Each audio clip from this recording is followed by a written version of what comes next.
Okay, Selena, what I want to do is just basically give you a good concrete idea of what triads are.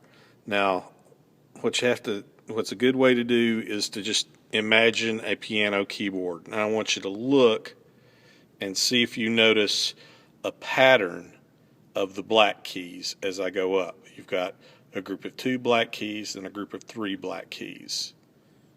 Then 2, then 3. Then 2, then 3, then 2, then 3.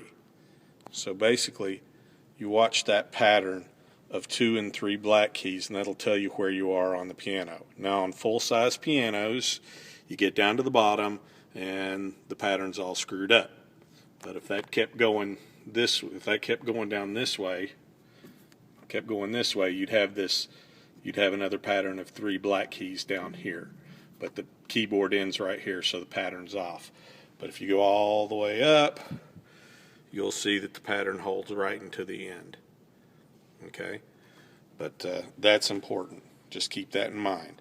Now, I'm going to take just the center section of the keys right here. Now, I'm going to just use the white keys for right now because it'll just make things easier. Now, anytime you have a white key at the bottom of 2 black keys, that's a C. Okay? So we start here with C, and we use our musical alphabet, and we go up. C, D, E, F, G, A, B, C. And we're at the bottom of 2 black keys.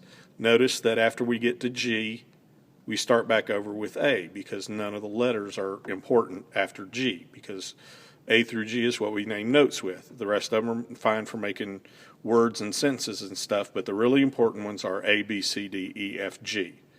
So now the reason I start with C instead of A is because if you start on C and you play just the white keys all the way up, you get a major scale. Sounds like do, a deer, a female deer, re, a drop of golden sun, mi, a name I call myself, fa, a long, long way to run, so, a needle pulling thread, T, da da da da da, T, a drink with jam and bread, that'll bring us back to do, do, do, do, do, do, do, do. Get it? Okay?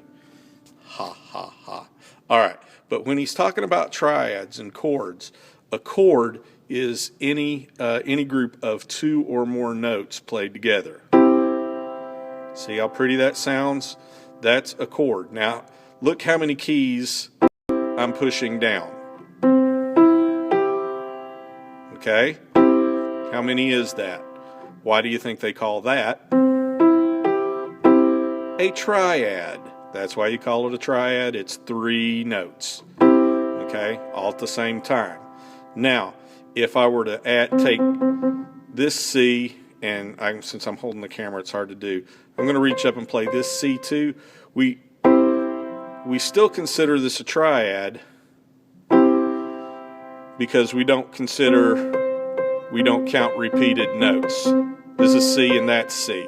So the triad is C, E, and G. Okay? Now, as for the intervals in the triad, 1 is a third. Okay. This is the root. Then you have the third, because guess what? Look, it's 1, 2, 3 notes away. It's the third from here. And then this one is the 5th, because it's the 5th note away from the root. Okay? So that's a third, and that's a 5th. You put them all together, and you have a triad. Now I can play triads on the white keys all the way up.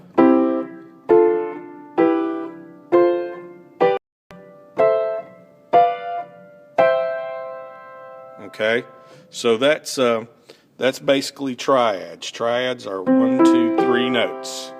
Remember that it's root, third, 5th. And the 3rd and the 5th are called that because it's the 3rd note away from the root, 1, 2, 3, and it's the 5th note, 1, 2, 3, 4, 5, away from the root. And that works no matter where I play the triad at. If I play the triad on D and I use all white keys. The root is the D. This is the third. That's the fifth. Okay. I think he mentioned something about sevenths, and all that is just here. It follows the same logic as the third and the fifth. Root, third, 3 keys away. 5, 5 keys away. 7, 7 keys away. Now this is this is a triad. Now this is a seventh. This is a more complex sounding chord. Okay, and you can go like this too. And then things start getting interesting. But I think basically what he's just talking about, triads, sevenths, minor sevenths, these are big in rock and roll. If you're going to study Beatles, you can just hear it.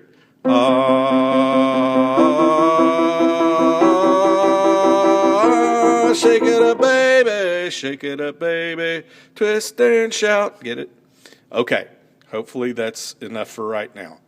See ya. Bye.